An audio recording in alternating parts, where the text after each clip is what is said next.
আসসালামু আলাইকুম। আজকে আমরা শিখব একটি গ্রাফসেন চার্টের ফরম্যাট দ্বারা কিভাবে অনেকগুলো গ্রাফসেন চার্ট সমাধান করা হয় বা সমাধান করা যায়।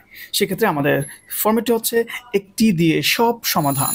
প্রথমত লিখব the graph or the pie chart represents, indicates, narrates, shows the প্রশ্ন যা থাকবে সেটা লিখব শূন্যস্থানে। অনেক সময় আমরা দেখি প্রশ্ন কি লেখা থাকে শোজ, তার পরিবর্তে আমরা লিখতে পারি represents, indicates.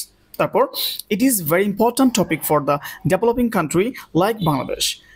According to the statistic of the graph, it shows the result of the বিষয়টা লিখব আমরা সেখানে শূন্যস্থানে is different from the graph. We can see that the highest rate is পরিমাণটা লিখব, সংখ্যা থাকলে সংখ্যা, অনুপাত থাকলে অনুপাত লিখব এবং যে সালে হয়েছে সেই সালটা আমরা এখানে তুলে ধরব।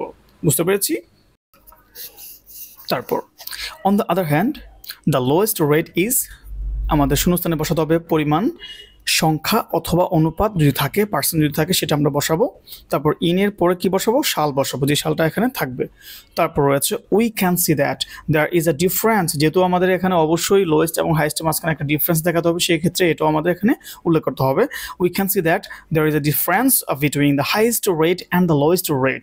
দ্য ডিফারেন্স ইজ, এই ডিফারেন্সটা আমরা বসাবো হাইয়েস্ট এবং লোয়েস্ট থেকে যেটা বাদ দেওয়া হবে সেটাই আমরা এখানে বসাবো। Between the highest and the lowest rate. By the way, it has impacts on our personal, socio-economic, social অথবা economic life.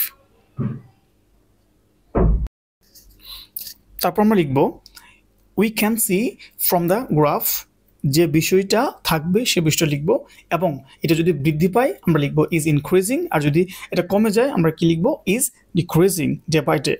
That's why, আর ওই কারণে আমাদের কি করতে হবে? we should take some effective steps to improve this situation. আর এই মানে পরিস্থিতিটা ইমপ্রুভ করার জন্য আমাদের কি করতে হবে? কিছু কার্যকরী পদক্ষেপ গ্রহণ করতে হবে। At last, অবশেষে we can see a clear picture from the graph that, যে বিষয়টি এখানে আমাদের উল্লেখ করা হয়েছে তার ভালো সাইডটা লিখবো অথবা আমরা খারাপ সাইডটা শূন্যস্থানে বসিয়ে ফেলবো। তারপর it can be said that, এটা বলা যেতে পারে যে the day is not far away when every person, every country, our country will see the positivity অথবা নেগেটিভিটি on this regard. বুঝতে পেরেছি?